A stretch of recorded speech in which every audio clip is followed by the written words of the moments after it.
Hello, welcome to All Things Educational, the video show. I am your host, Dr. Mateen Diop, and I'm so excited today to be able to bring the pages of All Things Educational, the magazine, to life. As you may not know, All Things Educational, the video show actually started off as a magazine. The first issue came out not too long ago to rave reviews, and we are so proud and so anxious to be able to bring those pages to life for you here today on All Things Educational, the video show. We're going to talk about so many different things on All Things Educational Video Show that time won't allow us to do everything we need to do. But I want you to sit back and relax because today we're going to have a very special guest with us. His name is Dr. Lauren Alvis. Dr. Alvis is what I like to call the Paul Robeson of the day. He's a father, a husband, a military man. He's an author, a singer, writer, you name it. Dr. Alvis does it. There are no topics that are off limits on All Things Educational. We're going to cover everything. So sit back, relax. We're going to be with you in a minute on All Things Educational. Welcome back to, again, the inaugural, the very first edition of All Things Educational, the video show. I'm your host, Dr. Mateen Diop, and like I said before, you will not be disappointed with our very special guest we have with us today, Dr. Lauren Alvis. Dr. Alvis is a military man. He's a husband, a father, a writer. He does everything, what I like to call the Paul Robeson of our day. So welcome, All Things Educational, the video show, Dr. Alvis. How you doing, Dr. How Diop? are you, sir? I'm fine, thank you. Man, I'm so glad to have you with us today, and I'm going to get right to what I want to talk to you about. You've done so many different things, but I want to start really with your military life. You and I have had these conversations before, and you've made it to almost the top level, the top brass, if you would, in the United States Army. But talk to me a little bit about, at what point did you decide the military was going to be a career for you?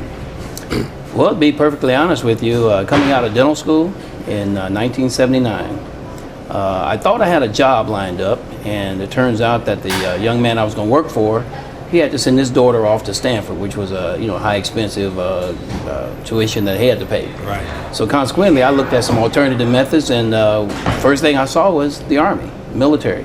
They were offering me 30 days vacation, pay, and so forth and so on. So I thought it would be a great opportunity. Having gone through a situation with my older brothers, going through the military with Vietnam, as grunts, as they call them, and soldiers, and then Marines, they told me to go out and get an education. And I thought, great, get my education. And the next best place to get a job would be the military because they also train you well. And that's exactly why I chose to go into the military. Now, you made it all the way up to 06. For those that don't know, 06 is a full bird colonel, one step away from being a brigadier general. You made it all the way up to 06. At what point in that, I guess you can say in your journey, when you reach major or lieutenant colonel, at what point did you decide, you know what, I can probably make 06? This is doable. At what point was that for you? That was at a point where I had... we actually have what they call they review your milestones, what you've done in the military. And I was sitting at a class and they were talking about at this level, captain, at this level, major, these are the things that you should have done. And at that point, I had all those things done already. So my next stage was lieutenant colonel, which I came up for promotion to that. So at that point, carrying on, the next step was once I did received the lieutenant colonel position, I did some more educational training, and particularly going into a specialty training of pediatric dentistry, and that was another milestone.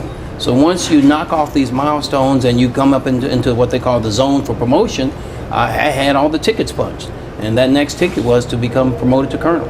Before we take our break, I want to ask you one quick thing. When you became an 06, when you became a full bird colonel, did you feel the need, was there a certain responsibility within you to mentor younger officers coming up behind you? Absolutely. I had a young man, Colonel Ford. I say his name very seriously because he was a surgeon, oral surgeon. We were stationed at Fort Hood, Texas. He was a colonel and I was a lieutenant colonel. And he started teaching me the rigors of understanding the authority that you're going to possess when you become a colonel. And he mentored me and he said, pass it on. Don't keep it to yourself. And I've done just that because I know there's a lot of young men, young women who get into a position where they really keep it to themselves, become selfish, and never become passing it on or passing it back to the younger generation. So I felt that I had to do what he had instructed me to do, and also a need. I felt a need, and I've always been mentored and helped out throughout my career, so I'm going to help someone else. Well, don't go away. We're going to be right back with more of Dr. Lauren Alvis and give you something to think about after these words. Welcome back to All Things Educational, the video show. I'm your host, Dr. Mateen Diop. We're talking live with you today to Dr. Lauren Alvis. He just finished talking to us about his military career and everything he's done. I want to transition now, if I could, Dr. Alvis, and talk to you a little bit about your dental practice. Now, did you receive your dental training, if you would, in the Army, and how did that transition into your civilian life and what you're doing now with your dental practice?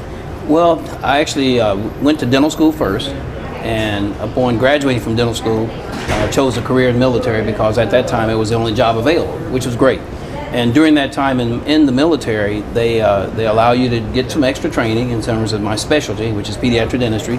And upon graduating, upon retiring from the military, I decided to retire. I could have stayed. I had done 21 years. I could have stayed a little bit longer, but I felt like I wanted to be marketable in terms of getting out and at a young age of 51 to get into the banking system and to borrow money to get in practice. Right. You know, and it just doesn't come easy. Right. And so that's how I got into my private practice. So your private practice is pediatric dentistry, if I'm not mistaken, Yes. right? So your personality, because I've had conversations with you, so I know you're an old young guy. I mean, you're very jovial, and people just love being around you, especially children. What made you go into pediatric dentistry and not dealing with the adults? Very good question. Actually, my first love, believe it or not, my first love in dentistry was going into what they call removable prosthodontics, and where you're working as a specialist, replacing eyes and ears and dentures and so forth. Once I got into dental school and went through the rigors of going through that particular department of prosthetics, I didn't like it. And working with the children, and one of our mentors in dental school, Dr. Parsons, you know, she gave me a very interesting vigor about coming into the department, doing dentistry, having fun with the kids and laughing and joking, and I enjoyed that. And it stuck with me ever since. Now, your practice is located on the inner cities of America. That's where your practice is located. Yes. Was that done by you made a conscious decision to do that? Is there something in you that you just wanted to give back? What made you just focus really your practice in the inner cities of America? You know, Dr. Diab, I was working for a gentleman out on the west side, actually southwest, in a very high rent district, so to speak.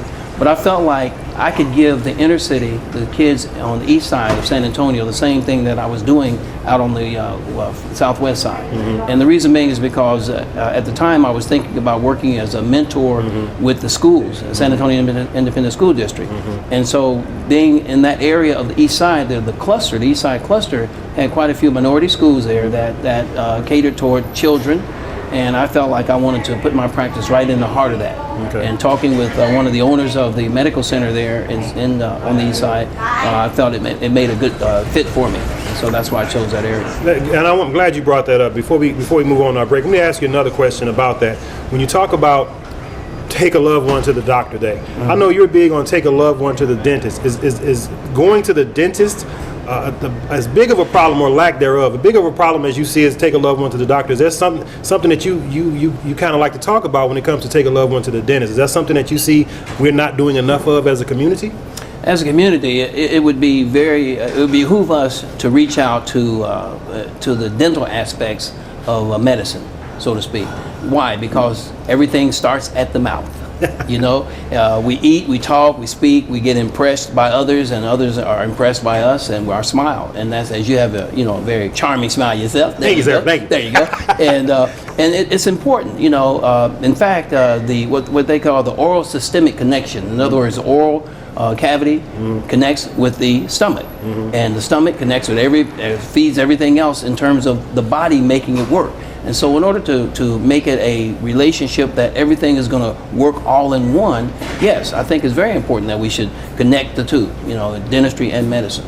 He just used some words that I probably can't even pronounce, but we're going to come right back. I'm not letting him go just yet. So give you something to think about on the other side of All Things Educational. Welcome back to All Things Educational. I'm your host, Dr. Mateen Diop. Today we are talking to Dr. Lauren Alvis. We've been having a great conversation with him up to this point. Now, I want to continue the conversation because I wasn't going to let him go without talking about what he does at Meharry Medical College. For those of you who may not know, Meharry Medical College is I think it's the oldest HBCU as far as the medical sciences go in the nation. And I know it is in the South. Dr. Alvis has a lot going on with Meharry Medical College, and I'm going to let him talk a little bit about that. So, Dr. Alvis, Meharry Medical College, HBCUs, I know you're a big supporter of it. What do you have going on, and why do you feel it's so important for you to give back for your time at Meharry Medical College? One of the reasons why I like Meharry is because it was the first school that accepted me into a dental program. What happened was I graduated from another HBCU, Central State University in Dayton, Ohio. I'm sorry, in Wilberforce, Ohio. And I graduated, and the next week I got a letter from them saying, please come to our summer program. And it's an enhancement program to help you pass the DAT, Dental Aptitude Test. So I went to the program, and I was doing quite well, but unfortunately, there was no guarantee. And so what happened was, actually, they called my wife on her job, and Washington University from St. Louis called my wife from their dental school. And I had to leave Meharry and go to the program that was going to afford me some money, number one, and to complete my dental school education. The fact that I would like to get back to Meharry is because of the fact that Meharry is interested in starting a residency program in pediatric dentistry. And I've spoken to the dean, spoken to talking about the things that she has in mind in terms of her vision and where she would like to take Meharry Medical College as far as the dental school and a residency, a postgraduate residency training program. And she's talked to me, and I'm very interested in doing that. And so that's what I like to do, is give back to the students who are going into this, particularly African American students who are interested in going to an HBCU, particularly a medical college, and doing a specialty training in pediatric dentistry, just as I did. Now, are you having a hard time? What is it like on the recruiting trail, if you would? Our high school seniors, our high school students in particular, minority. Are you trying to recruit them specifically to go to Meharry, or are you just trying to recruit them just to go to college in general? What are your feelings on that whole recruitment and getting them into Meharry? Well, the students still have to go to college. They have to do the basic requirements to get into dental school as well as college. College, you have your basic core courses of science, chemistry, foreign language, and things like that. But getting into dental school, that's a whole nother bellowag. And the reason why is because it takes a very great GPA, grade point average, to do so, and also doing very well, as I said earlier, on the DAT, the Dental Aptitude Test. A lot of students, particularly African American students, males, feel that it's a lot of work. But if you think about it, 4 years of college, 4 years of dental school, and by the time you graduate from dental school, you'll be 26 years of age. Right. I can't tell you what opportunity and what authority and what credentials you would have at 26 years of age, which a lot of our young African American kids don't have. Wow. So I would like to pass on to them the opportunity is still there. Right. And we would still like to see more African American young men and women, well, replace me for one. Absolutely. Because we are, we can't work forever. Exactly. But the idea is the fact that the school is there, and I have several students that I'm working with and mentoring them, trying to get them into dental school. And locally, we have an opportunity to talk with our kids here at Sam Houston High School. We're working with the Career Day with Burbank School. We're also doing a program with St. Philip's through their STEM program. So it's just a matter of some kid being pushed again by someone like yourself and myself to get out there and do it. You can do it if you really want to do it. You can make it if you try. Let me change gears right now. You mentioned you're from Ohio, the state of Ohio, Ohio being a swing state. We just finished our presidential election and all that kind of stuff. What are the feelings like for native Ohioans, if you would, right now as it relates to this whole political climate that we're in? Well, the fact that I started out working for General Motors in high school. I was a mechanic coming out of high school as a mechanic, as apprentice, working for General Motors. And General Motors at that time in the late 60s was General Motors, and the whole state of Ohio was supported by the auto industry.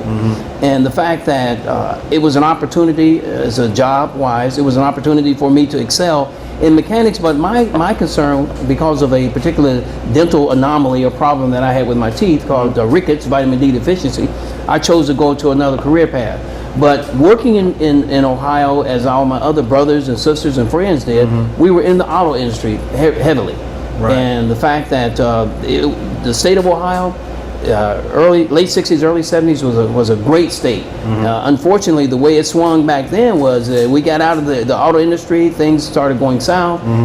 But the fact that in this new political climate, I would say, is that everything is being brought back to fore as far as the industry, as far as jobs.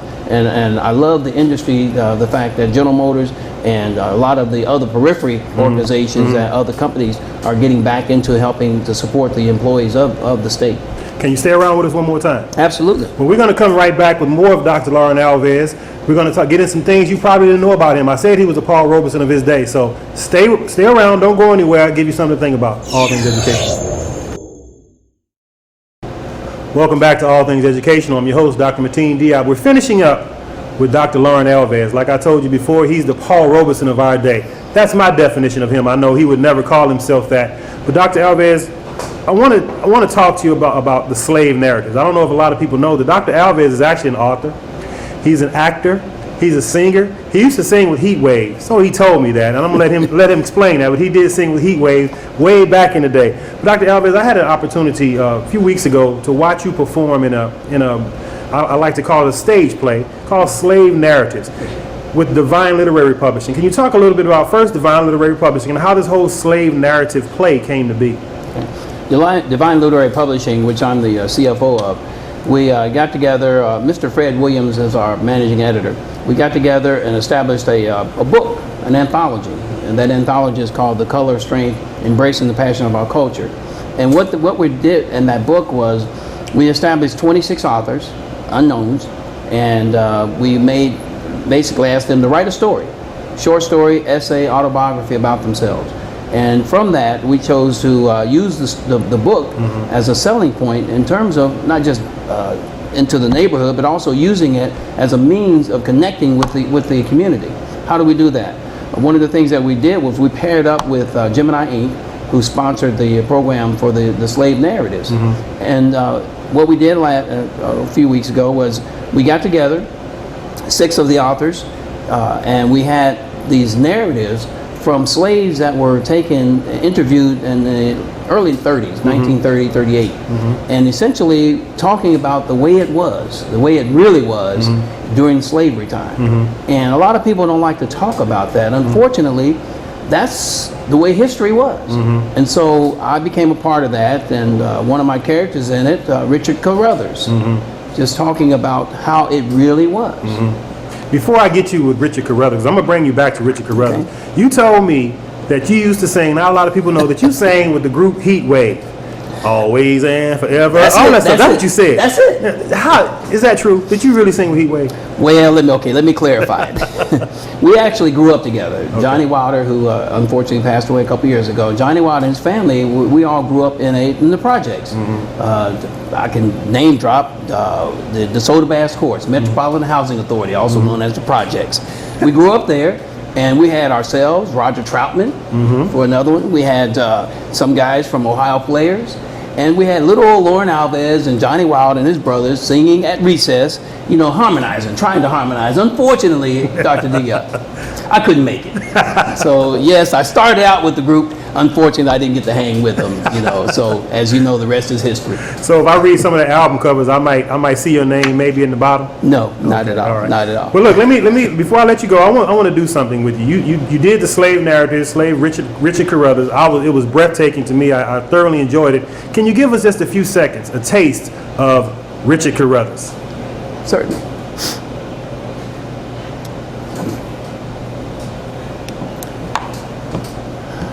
Well, my Missy Myra, she was a good overseer of me. 99-year-old. But that overseer, he was a devil himself. Temper, born of the devil. His name was Tom Hill. So we called him Devil Hill. And Devil Hill, that man, he would make me sit down and make a 8-plat whip, just to whip us for nothing. And what he'd do was he'd start at the heel, come up the back, all the way up the head. And he did that just to make sure that he got good retribution for himself as an overseer. You heard it. Dr. Lauren Alvis was our guest on this very first edition of All Things Educational. Don't go away. We'll be right back. Give you something to think about. All Things Educational. Hello, I'm Dr. Lauren Alvis. I'm here to talk about something that's very dear and near to my heart, and that is giving back. Why is that? For a long time in my career, I was always being given support by others in the neighborhood or at the church, in the community.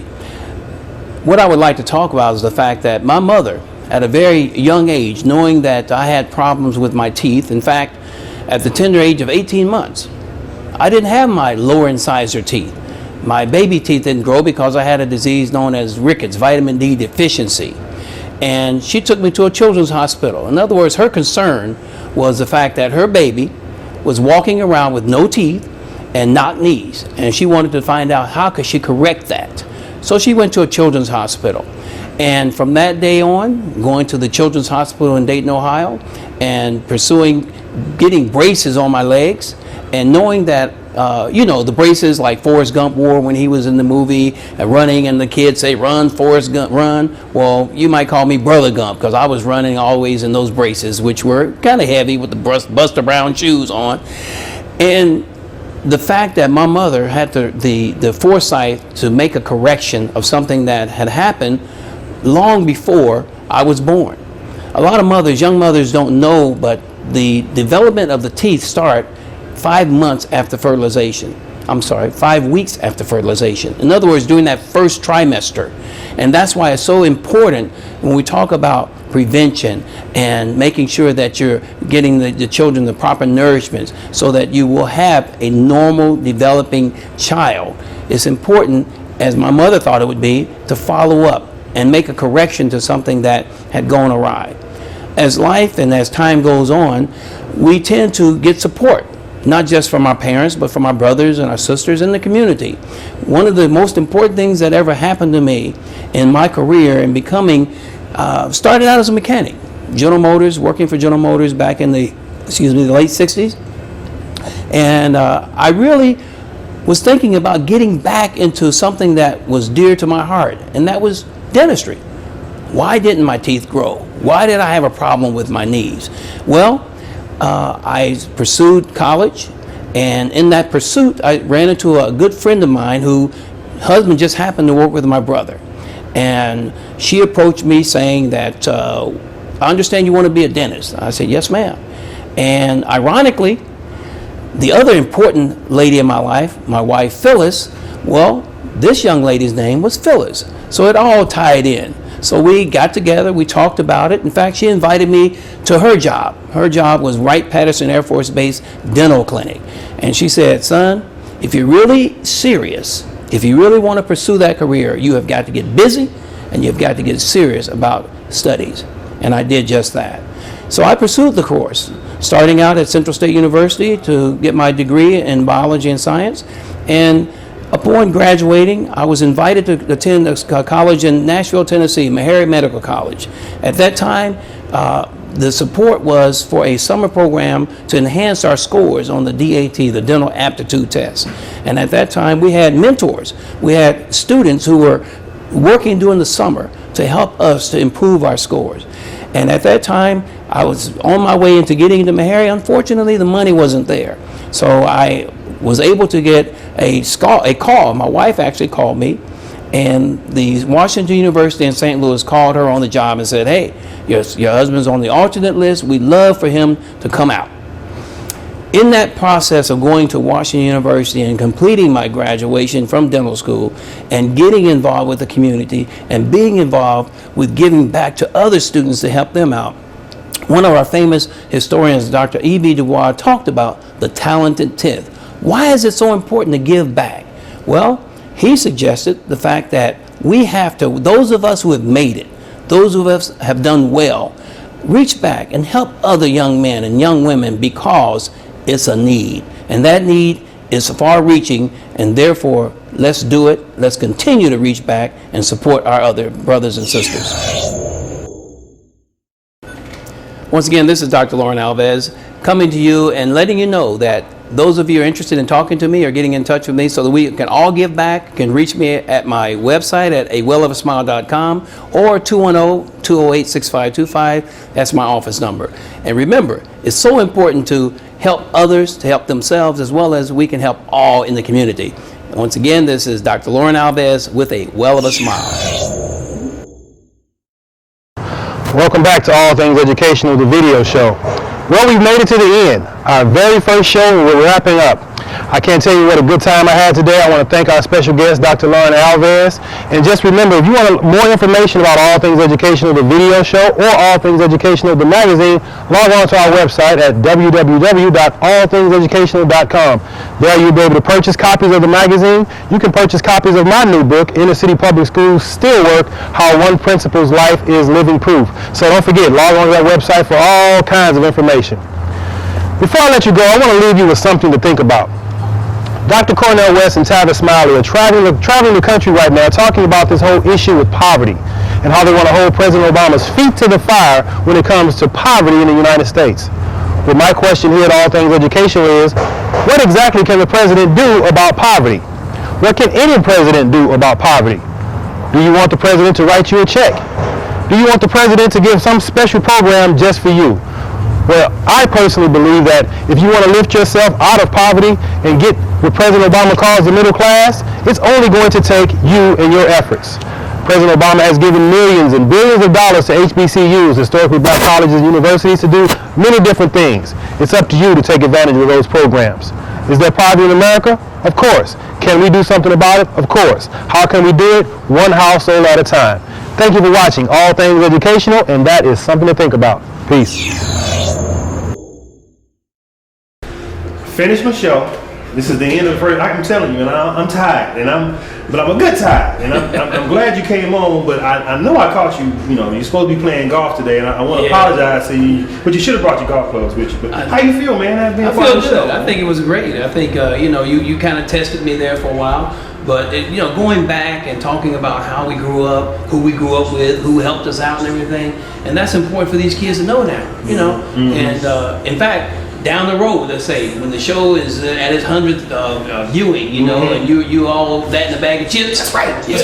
I'm gonna be all that in a bag of chips. Well, I want to be there. I want to come back for that. I think it's a positive thing. It's going to be good for the community. And you're doing great, man. Good concept.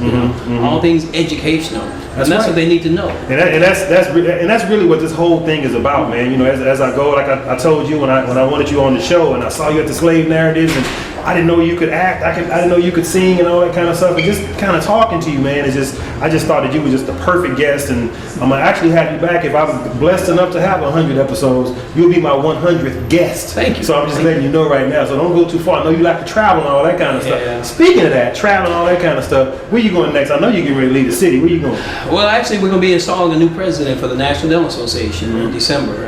And that's not until the second week in December. Okay. But my wife say I've been acting all my life, but more importantly that it's fun, and we'll be traveling, having a good time. But it was funny you talked about the fact that poverty in America, right, and everything. And I remember my first job with Sears, $1.65 an hour. Can you imagine that? That was big money, man. That's big money. And I've done much better. I got a suit and tie now. But the thing is, a lot of kids know there's a jump off point somewhere. You got to start somewhere. That's right. Somebody's going to help you, and it's not always just given to us. Just like look at you. I remember you a couple years ago. A few years ago. We share some of the same stuff, people don't know Dr. Alvis and I, both members of Omega Psi Phi Fraternity Incorporated, but I'm older than him. I'm just letting you know that now, but I'm just saying. In the frat. But look, man, we didn't get to talk about this on the show, but your wife, beautiful wife, y'all been married, what, 72 years? How long y'all been married? 41 years. 41 years. How you make it 41 years with one woman? She's a beautiful woman, but how you do it? What's the secret, man? Well, it's just like I told you before, milestones. One thing you have kids, next thing you're working for the next car, next thing you work for the next house. Before you know it, you got 20, 30 years under your belt. And then grandkids come along, and before you know it, we're headed on our way toward 50 years, which is good. That's very good. And it's about the sacrifice. I think that when people talk about sacrifice when you're married, the sacrifice is the fact that you make it work together. Right. And that's what we've done. You gonna write a book on marriage, relationships? 41 years, I know you have to have something to say positive to make people get married and stay married. Let me check with my wife first. But look, man, this is I can't thank you enough again for what you've done, for what you continue to do, giving back Meharry Medical College, your pediatric dentistry. I've been in your office a few times, man, and you're training up these nurses. Just want to say thank you, man, and I cannot wait to have you back on again. So don't be a stranger. I'll be back. All right, bro. Yes, sir. All right. All things educational, outtakes. See you next time. Peace. Yes.